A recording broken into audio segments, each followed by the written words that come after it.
الحمد لله رب العالمين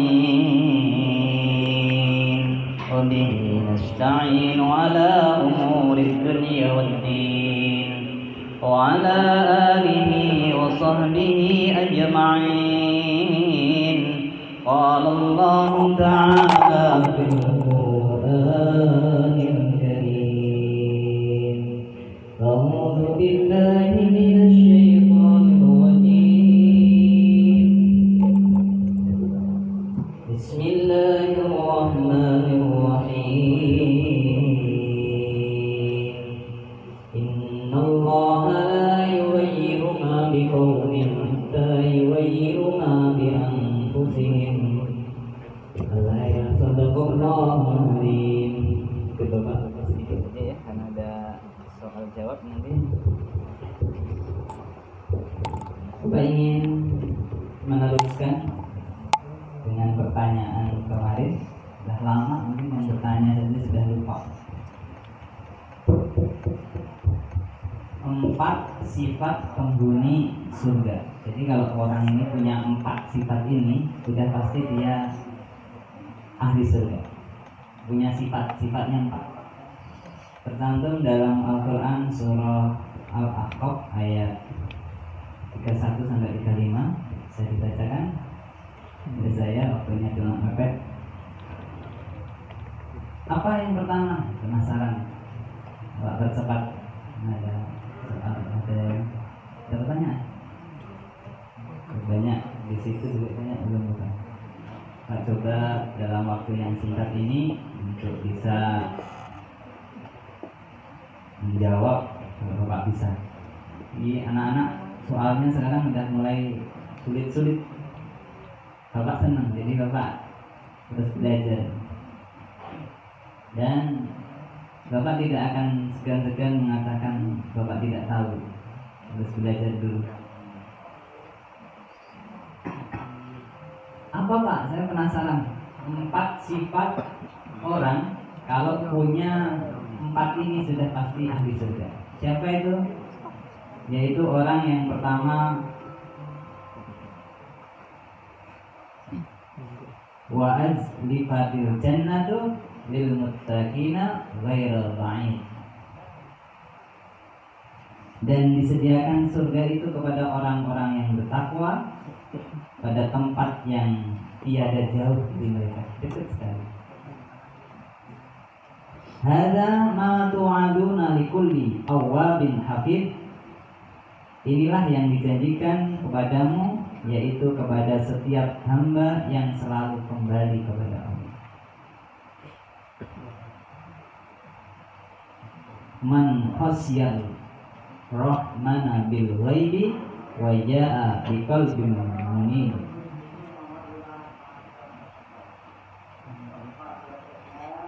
Orang yang takut kepada Allah. Orang yang takut kepada Sang Maha Pemurah.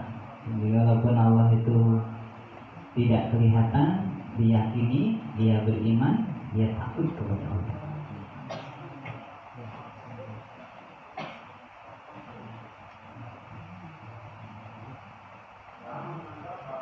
Man khasyar rahmana bil ghaibi wa jaa bil qalbin munib khuluha bisalam dzalika yaumul khulud. Orang yang takut kepada Allah yang Maha Pemurah sedang dia tidak kelihatan olehnya, dan dia datang dengan hati yang bertaubat. Masukilah surga itu dengan aman. Itulah hari kekekalan. Ada hari yang kekal, tidak akan mati-mati, yaitu hari akhirat, di mana kalau orang masuk neraka, ada yang kekal di neraka itu selama-lamanya, ada yang masuk surga dan kekal juga selama-lamanya.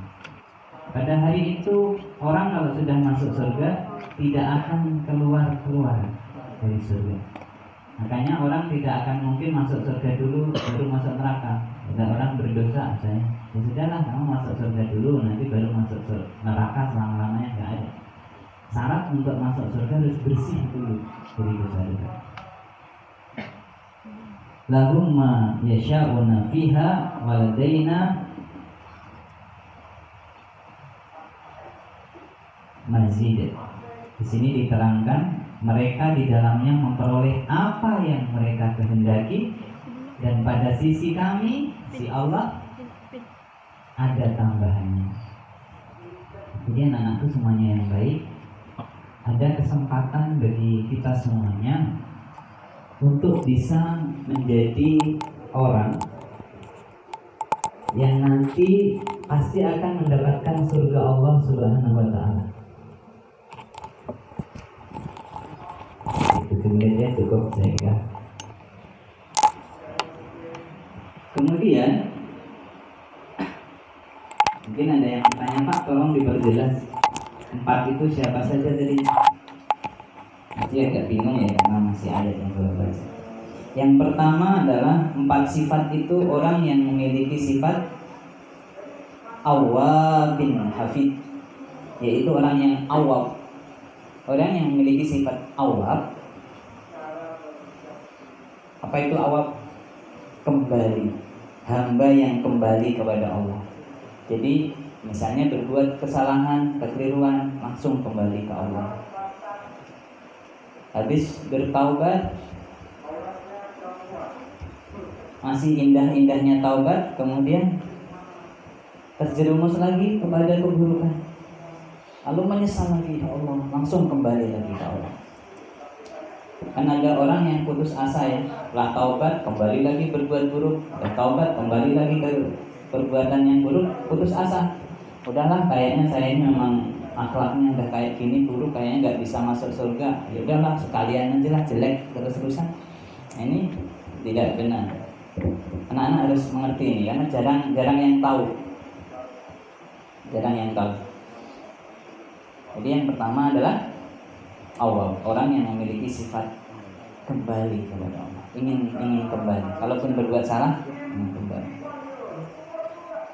Kemudian yang kedua adalah orang yang memiliki sifat hafid biasanya ya.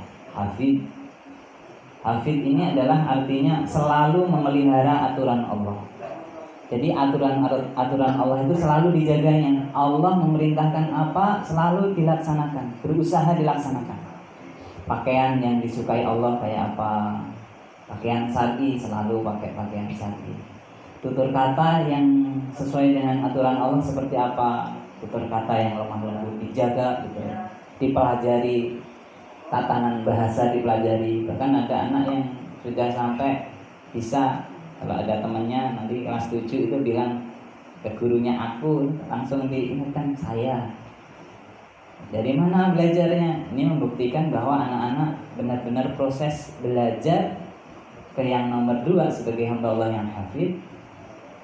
Sudah anak-anak berusaha jalankan. Dan ingat, kalau kita selalu berusaha menjalankan apa yang menjadi sesuatu yang disukai Allah, Allah pasti bantu.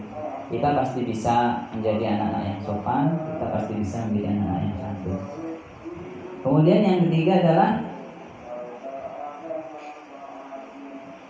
orang yang punya sifat takut kepada Allah. Ada orang yang gak takut kepada Allah. Kenapa anak-anak jam sholat dipanggil Allah, Allahu Akbar, Allahu Akbar, langsung datang ke masjid? Kenapa? Karena ada rasa takut kepada Allah. Ada rasa takutnya gitu.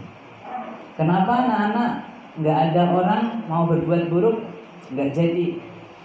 Nggak mau, saya nggak enak kalau udah berbuat keburukan. Memang nggak ada yang tahu. Kenapa? Itu semuanya karena ada rasa takut kepada Allah. Jadi rasa takut itu membuat diri kita menghindari perbuatan-perbuatan yang dilarang oleh. Kemudian yang keempat adalah orang yang munib. Munib ini adalah bertaubat. Bertaubat adalah orang yang selalu mudah melihat keburukannya sendiri sehingga mengakibatkan dirinya selalu memohon ampun kepada Allah. Maka nggak gampang bertaubat kalau menjadi manusia yang modelnya, pinternya hanya melihat kesalahan orang lain saja. Susah untuk bisa menjadi pribadi yang mudah bertaubat kalau kita pinternya hanya melihat keburukan yang ada pada orang lain.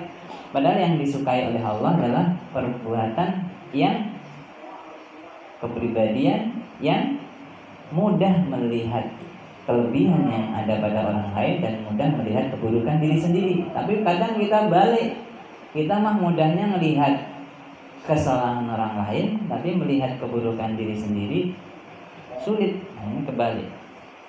Makanya anak-anak, mari kita bersama-sama sekuat tenaga untuk bisa menjaga diri kita dan memiliki sifat 4 ini. Yang pertama apa tadi? Awwab, orang yang kembali kepada Allah. Anak-anak pengen kembali kepada Allah? Buat salah sebesar apapun anak-anak, punyalah niat bahwa saya ingin menjadi orang yang baik, saya ingin menjadi orang yang soleh, saya ingin kembali kepada Allah. Niatkan di dalam hati. Kemudian yang kedua apa tadi? Hafid. Hafid adalah orang yang selalu menjaga, memelihara aturan-aturan Allah. Ini sudah kita pelajari terus. Mudah-mudahan Allah berikan kita keistiqomahan ya anak ya. Bapak juga senang sekali anak-anak sekarang sudah mulai bahwa saya belajar agama bukan hanya untuk menghibur diri, tetapi belajar agama adalah semata-mata ingin mencari kebahagiaan yang hakiki, yang asli. Kalau cuma hiburan mah sebentar.